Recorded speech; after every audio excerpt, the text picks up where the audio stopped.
Halo, selamat siang anak-anakku yang terkasih. Apa kabarnya hari ini? Semoga kalian selalu dalam keadaan sehat ya. Pada pertemuan BK hari ini kita bersama-sama akan membahas terkait dengan kecerdasan emosi dan pengendalian diri. Apa itu kecerdasan emosi dan pengendalian diri? Nah, sebelumnya mari kita bahas untuk tujuan layanannya, yaitu mengidentifikasi bentuk kecerdasan emosi, menjelaskan pengertian kecerdasan emosi dan pengendalian diri. Ketiga, mengklasifikasi berbagai macam bentuk emosi. Emosi adalah suatu hal yang begitu saja terjadi dalam hidup diri kalian. Diri kalian menganggap bahwa perasaan marah, takut, sedih, senang, benci, cinta, dan yang lainnya adalah akibat dari atau hanya sekedar respon diri kalian terhadap berbagai peristiwa yang terjadi di dalam dirimu. Membahas soal emosi sangat erat kaitannya dengan kecerdasan emosi itu sendiri, di mana merupakan kemampuan seseorang untuk memotivasi diri sendiri, bertahan menghadapi frustasi, stres, mengendalikan dorongan hati, kegembiraan, kesedihan, dan yang lainnya, dan tidak melebih-lebihkan kesenangan, mengatur suasana hati, dan mampu mengendalikan stres. Keterampilan yang berkaitan dengan kecerdasan emosi antara lain yaitu kemampuan untuk memahami orang lain, dalam hal kepemimpinan, kemampuan membina hubungan dengan orang lain, kemampuan berkomunikasi saat kerjasama dengan tim, membentuk citra diri yang positif, memotivasi dan memberi inspirasi, dan yang lainnya. Kecerdasan emosi adalah kemampuan untuk mengenali perasaan diri sendiri, perasaan orang lain, kemampuan memotivasi diri sendiri, dan kemampuan mengelola emosi dengan baik pada diri sendiri dan dalam hubungannya dengan orang lain. IQ atau kecerdasan emosional itu sendiri tumbuh, dipupuk, dipelajari melalui proses belajar dan direspon melalui pengalaman hidup sejak seseorang lahir hingga meninggal. Pertumbuhan dan perkembangan IQ dapat dipengaruhi oleh lingkungan, baik lingkungan keluarga maupun lingkungan masyarakat. Menurut tokoh Daniel Goleman, ada beberapa kemampuan yang menyebabkan seseorang mempunyai IQ tinggi. Kemampuan tersebut adalah kemampuan memahami atau mengenali emosi diri, yaitu kesadaran diri untuk mengenali perasaan pada waktu perasaan itu terjadi. Kemampuan mengelola emosi, yaitu mampu menangani perasaan agar perasaan dapat terungkap dengan tepat. Kemampuan memotivasi diri, yaitu kemampuan untuk menata emosi, untuk mencapai tujuan, selalu meyakinkan diri sendiri, bergairah, dan antusias. Selanjutnya, kemampuan mengenali emosi orang lain, yaitu kemampuan untuk dapat berempati terhadap orang lain. Terakhir, kemampuan untuk membina hubungan, yaitu kemampuan untuk dapat menularkan perasaan positif diri kita kepada orang lain. Seseorang yang secara emosi tidak cerdas dengan ciri-ciri yaitu bersifat agresif, cenderung selalu berpikir negatif, malas dan lebih suka melakukan kegiatan untuk menyenangkan dirinya sendiri dan secara berlebihan, egois, tidak mampu menentukan arah dan tujuannya, mudah cemas, depresi, menarik diri dari pergaulan, suka memanfaatkan kelemahan orang lain, bersikap tidak sopan, dan kurang percaya diri. Unsur-unsur yang membangun kecerdasan emosi dari dalam diri, yaitu diri kita harus mampu memahami emosi-emosi yang ada dalam diri kita sendiri. Lalu dari situ kita harus bisa mengelola atau mampu mengelola emosi itu. Kemudian dari situ kita harus bisa memotivasi diri kita sendiri. Dan tidak hanya diri sendiri, orang lain pun juga kita harus pahami emosi-emosinya.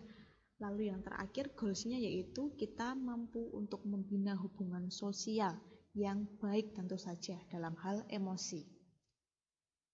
Sejauh mana kecerdasan emosi diri kita sendiri? Ini yang menjadi bahan refleksi atau renungan untuk diri kita masing-masing.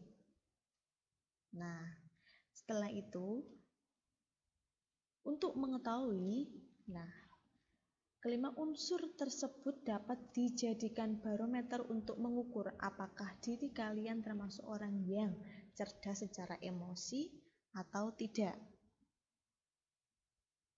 Yang pertama, mengatasi stres. Stres merupakan tekanan yang timbul akibat adanya beban dari dalam diri. Stres dialami oleh siapa saja. Orang yang cerdas secara emosi mampu menghadapi kesulitan hidup, ya, kesulitan hidup yang bermacam-macam yang dialami oleh semua orang.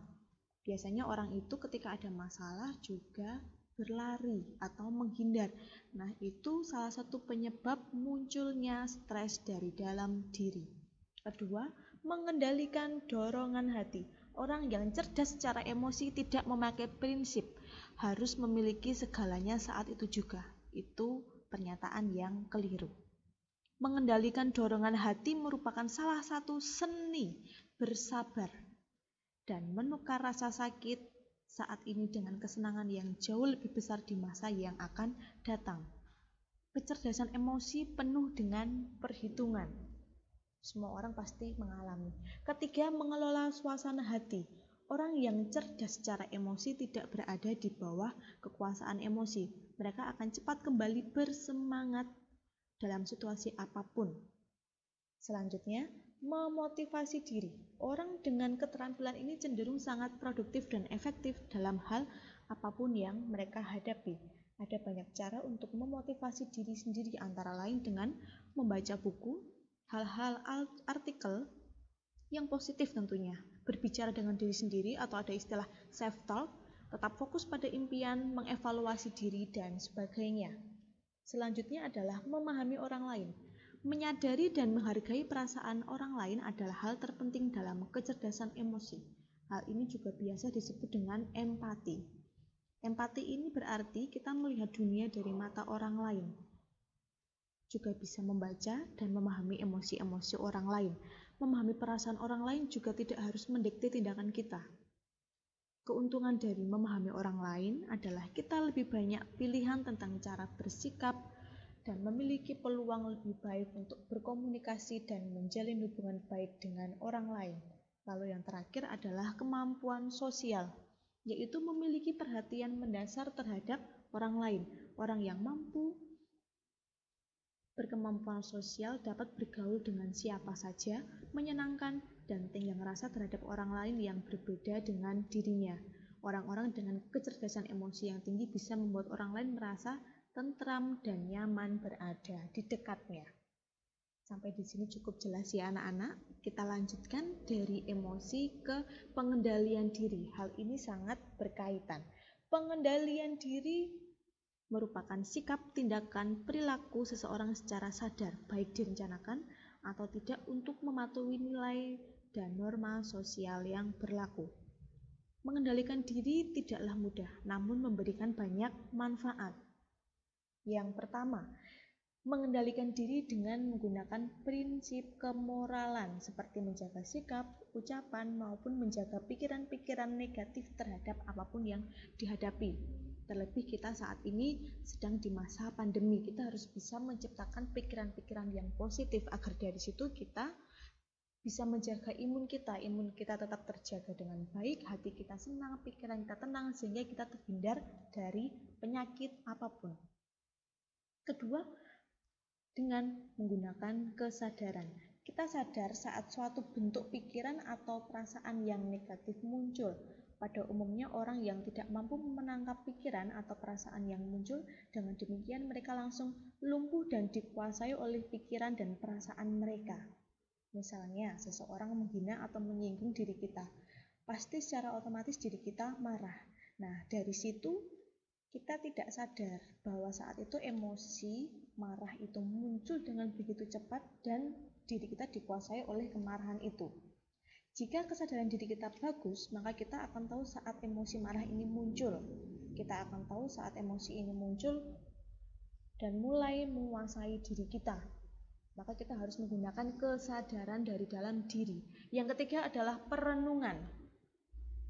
Saat kita sudah benar-benar tidak tahan atau mau meledak karena dikuasai emosi, saat kita mau marah besar, coba lakukan perenungan dari dalam diri. Tanyakan pada diri sendiri, ya, beberapa pernyataan yang cocok untuk direfleksikan, yaitu, apa sih untungnya marah?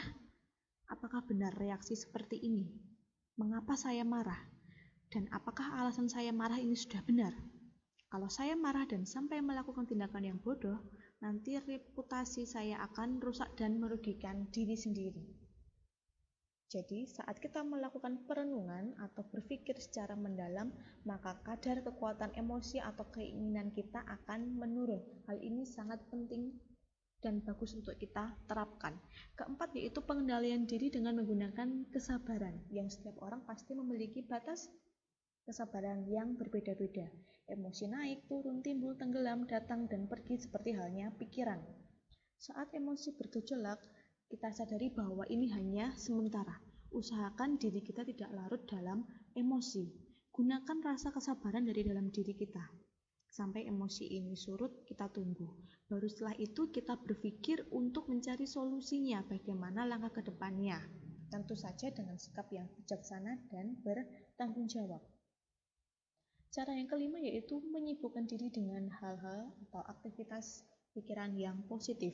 Pikiran hanya bisa memikirkan satu hal dalam suatu saat, seperti nonton film, membaca buku. Ya, namun hal tersebut dan beberapa banyak cara tadi memiliki pengaruh yang sangat tinggi, yang sangat baik untuk bisa kita terapkan. Maka dari situ, manfaat dari pengendalian diri, kita jadi mampu untuk meningkatkan kesabaran, karena dengan kesabaran kita dapat meningkatkan komunikasi positif di lingkungan masyarakat sehingga diperoleh suasana yang tenang. Kemudian dari situ kita akan menimbangkan pencukupan kebutuhan hidup yang sesuai dengan kemampuan diri, dan dari situ kita meningkatkan rasa syukur atas nikmat yang diberikan oleh Tuhan. Maka dari situ kita bisa mengurangi rasa gelisah, cemas, iri, dan tidak puas dengan apa yang sudah terjadi dari dalam diri kita. Demikian pembahasan kita pada siang hari ini di Jam BK, ya, terkait dengan kecerdasan emosi dan pengendalian diri, yang pastinya mungkin setiap orang prosesnya berbeda dan mempunyai cara yang berbeda-beda pula di dalam setiap penanganannya. Namun di sini beberapa langkah, beberapa teori, beberapa tips, dan hal-hal yang Bu Lintang sampaikan semoga bisa kalian implementasikan dengan baik dari dalam diri kalian, karena kalian di sini pasti mengalami masa-masa naik turunnya emosi di masa remaja. Semoga bermanfaat baik, dapat diterapkan baik juga dari dalam diri kalian, dan bermanfaat juga untuk kehidupan kalian sehari-hari hingga seterusnya. Baik, setelah ini nanti kita akan masuk ke dalam bab evaluasi dan refleksi.